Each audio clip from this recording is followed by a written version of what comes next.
We're now going to talk about Mary Cassatt.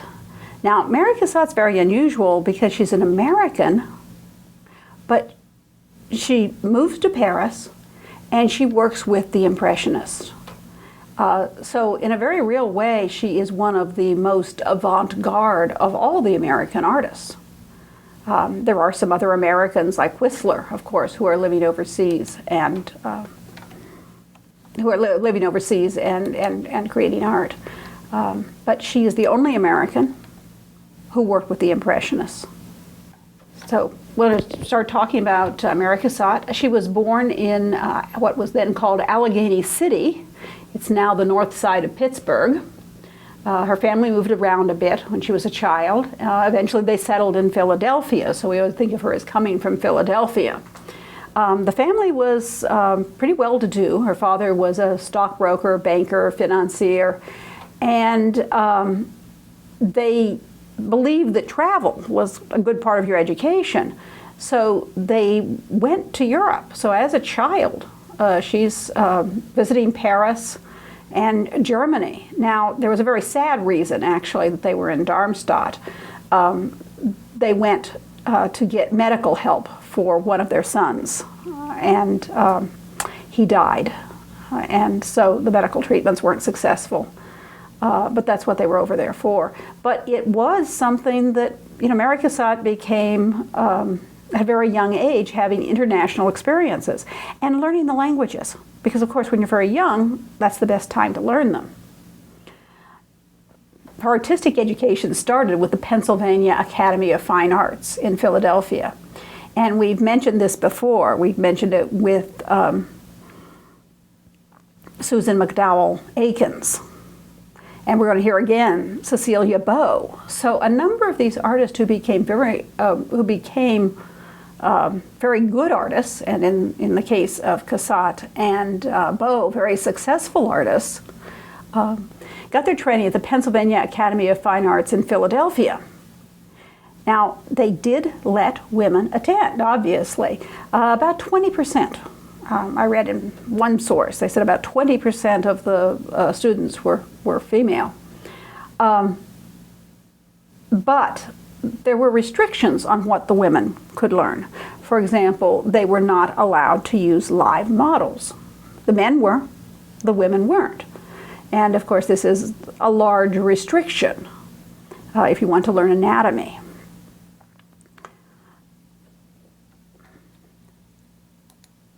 Well, Mary Cassatt decides very early that she is going to become a professional painter.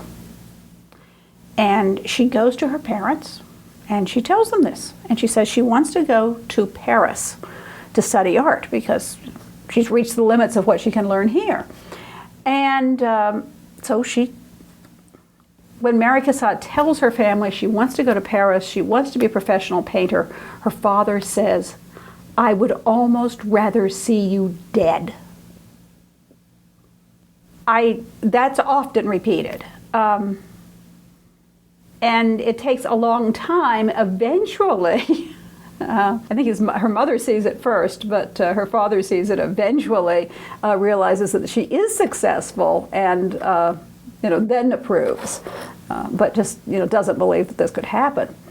I suspect that was pretty much a from your gut surprise reaction, because what happens is she does get to go to Paris and she does get to study art. Now, one of the reasons they would not want her to do that is because a well-bred, respectable female cannot go wandering around Paris alone and unchaperoned. So that was one of the big hurdles. If she's going to go to Paris, she has to have chaperones. So her mother goes with her. And they also have friends. They have friends in Paris, so they have places to stay and people to meet.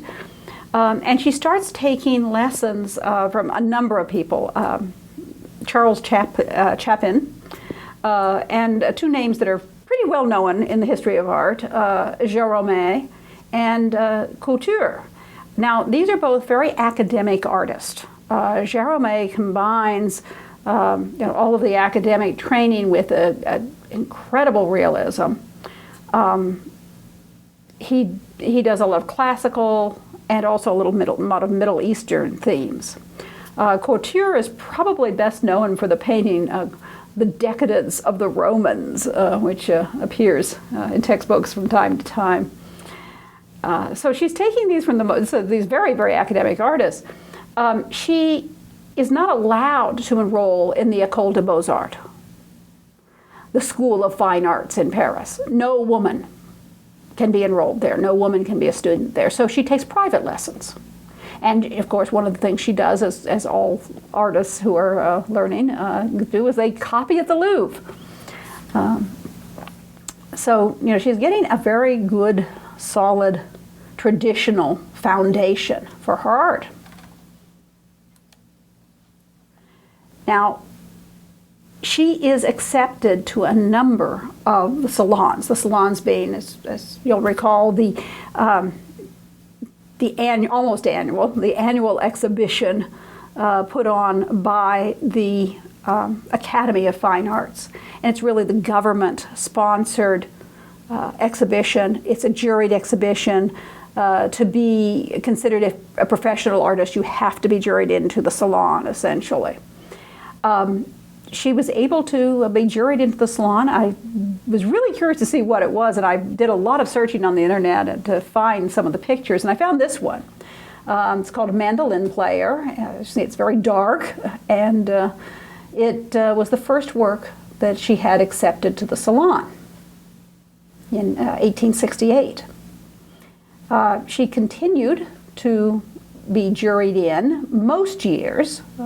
So you see, if you look at those dates, I'm not sure what happened in 1869. I wonder if I just didn't find it. I found these dates in various sources, so she may have been in that exhibition. There was none for 1871. The Prussians invaded, and they had bigger things to worry about than an art exhibit. And you see she was accepted in 68, 70. When the Franco-Prussian War came, there was no exhibit, but she returned to the United States, and then afterwards she traveled different places in Italy. She traveled different places in Europe, particularly in Italy. She went to Rome, and she spent about 8 months in Parma. Now, the reason she was able to do this is because she got a commission. It was a commission from the Archbishop of Pittsburgh, and he wanted copies of Correggio's.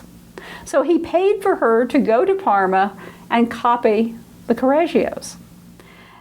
She was much taken by Correggio. She just decided this was the greatest artist who had ever lived. And if you know Correggio, well, we'll show you some Correggio works a little later. You can kind of understand why. And then she also took the time to study etching with an Italian printmaker, Carlo Raimondi. And she evidently was extremely popular in Parma. It was like everybody wanted to meet her, so they thought highly of her work there. She went, I think, to Spain, to the Netherlands, a few other places. And then she decided that she was going to permanently live in Paris. And her older sister, Lydia is about 7 years older than she is. Lydia joins her, and they have an apartment together. Now, everything sounds hunky-dory, but you have to understand a couple of things. One, Mary Cassatt could be very blunt. She could have very good manners. I found a wonderful passage in a book on her that said that her manners were so good that people thought she was richer or even more higher class than she was, because she had perfect manners when she wanted to. But she also would speak out and be very outspoken about things that she did not like. And she was very critical of the salon and the whole jury system.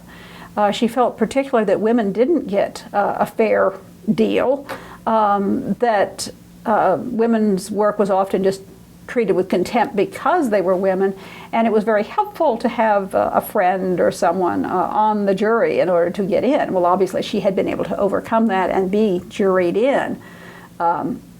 But there were some times, well, 1870, when she was not. She submitted a portrait of her sister, and they rejected it because it was too brightly colored. So the next year, she darkened the background and submitted the same work. Oh, and they accepted it. So she really thought that something was not right with the whole system. One of the things we should emphasize is that she is committed to having a career. And when she decided she was going to have a career, she decided she would not marry because her career in art would take up her time. And she literally was seeking fame and money. Now, sometimes it's interesting. It's okay for a man to seek fame and money, but sometimes the people look, oh, woman, isn't that mercenary? She wanted to support herself. She wanted to be independent. And that seems a very good goal, actually. And she worked, and she worked. One of the things I was curious about, because the only pictures I had seen by Mary Cassatt, had seen reproduced, were her later works. So I went looking on the internet and looking for things and seeing how they were dated, which got quite interesting. And I found these 3 works of art here to show some of the things that she was doing and to show how her style was changing. The kind of things that were getting into the salon.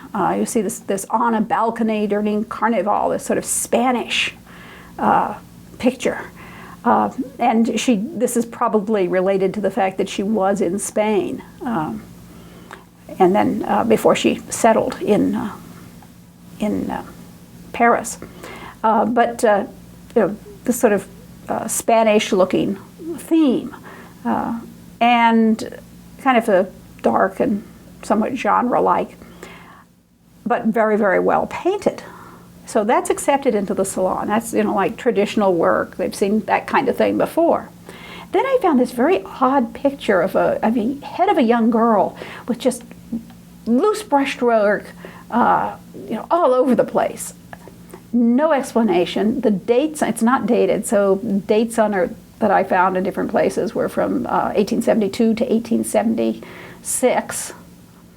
And I'm just guessing here, I suspect it's a experimental work. It makes me think that she has probably seen some Impressionist work. And then we have this work from 1876, which, as you can see, is much more brightly painted. It's not quite as loose as the one in the middle. But what she's doing is she's moving in the direction of brighter colors, freer brushwork, and contemporary themes. Now, all those are things that we associate with Impressionism. So that's the direction she's moving. She doesn't yet know any of the Impressionists. That comes next. One of her very, very good friends, sometimes they quarreled because Degas could be very cutting, and sometimes Cassatt didn't want to put up with it, but basically very, very good friends for their entire lives were Edgar Degas and then Mary Cassatt. And I was looking to find some pictures to show you, the closeness. What happened was Cassatt saw in a shop or an exhibit, she saw must have been a shop, because she saw a Degas pastel. And she said she just went there and pressed her face against the glass looking at it. She was so excited. She said, "It changed my life. I saw art then as I wanted to see it." And she's still saying that years later, that the experience of seeing a Degas pastel was what really changed her approach to art. She didn't know him then. She met him a few years later in 1877. But Degas was also seeing some of Mary Cassatt's work that was exhibited in the salon. And there's some interesting statements that I love to give these little quotes. He says, when he sees a Cassatt, he says, "It's true. There is someone who feels as I do." And then another time he says, "I do not admit that a woman can draw like that." Degas is sort of famously misogynist, and yet everything we're reading about him, he actually is a very good friend with Cassatt. There's total mutual respect. Well, there's a few times things like that he might say, but for a man of the 19th century. And he also helps another woman artist, as we'll hear, is Susan Faladon. So maybe he's not as misogynist, woman-hating as he has been rumored to be. So he sees her work in the salon and he says that wonderful statement, "It's true, there is someone who feels as I do." And that's what she feels when she sees his work, that's what he feels when that's what she feels when she sees his work, and it's what he feels when he sees her work. And then they meet. And Degas invites Mary Cassatt to participate in the 4th Impressionist exhibit, which will be held in 1879. So it was probably in 1878 he's asking about this. And she participated in a number of the exhibits, 1879, 1880, 1881, and then 1886. There were sometimes some quarreling going on, and so if Degas didn't exhibit, she kind of respected that and backed him up by not exhibiting. Same thing with the salon. If he didn't get into the salon, she said she wouldn't either. But when they basically would go into the Impression exhibits, they were turning their back on the salon system and deciding they would no longer exhibit there, that they were seeking a new venue for to have their paintings known. So thus began a lifelong friendship with Degas. One of the reasons they probably got along pretty well was because they had a very similar social background. Not all the Impressionists were from the same social classes, and both of them were bankers, financiers, stockbrokers' children. And both of them, it was really funny, I saw a website and it said that both of them had feckless fathers and everything, words, they lost the money.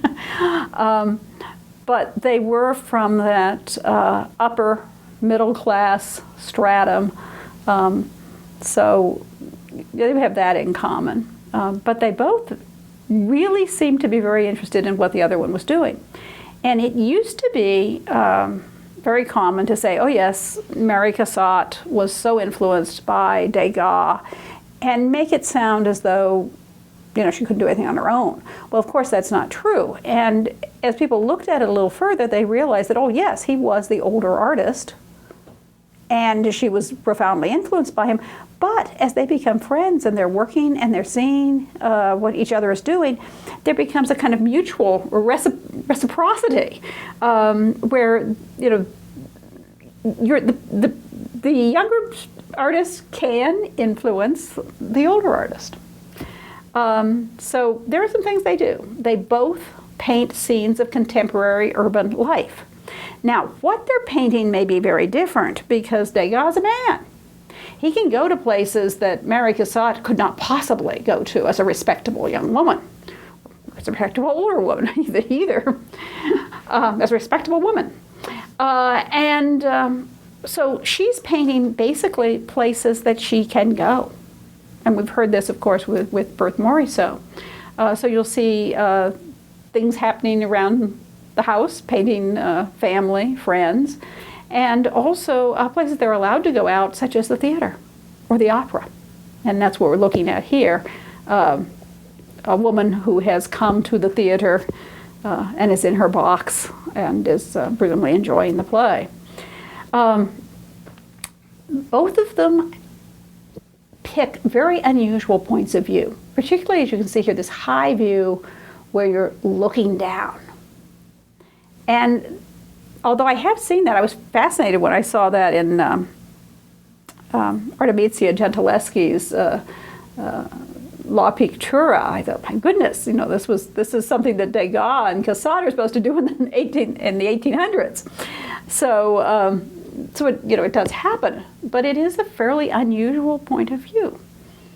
And so it gives you the feeling of freshness. It gives you the feeling, in this case, as you can see, Cassatt's picture is very close up. So it's this feeling of intimacy. And Degas, with the picture that I picked to show you, was the star, Beatle. And this is, tried to pick both pastels because that was what Mary Cassatt first saw. And you can see that looking down on the ballerina. They both had very strong draftsmanship. Something that we often say about Monet, and by extension a number of the Impressionists, is that they're so interested in light that the light dissolves the form. But this is not true with Degas or with Cassatt. They remain committed to very strong draftsmanship, in other words, the graphic qualities. The solidity of the form is still there with all the light, with all the color. And one of the things that Degas does is introduce Mary Cassatt to pastels. Now, one of the things that I read was that then Cassatt evidently was more experimental, and she would mix the pastels with gouache, which is like a heavy watercolor, or with liquids. And so she sort of shows Degas this technique, which of course is a pastel technique.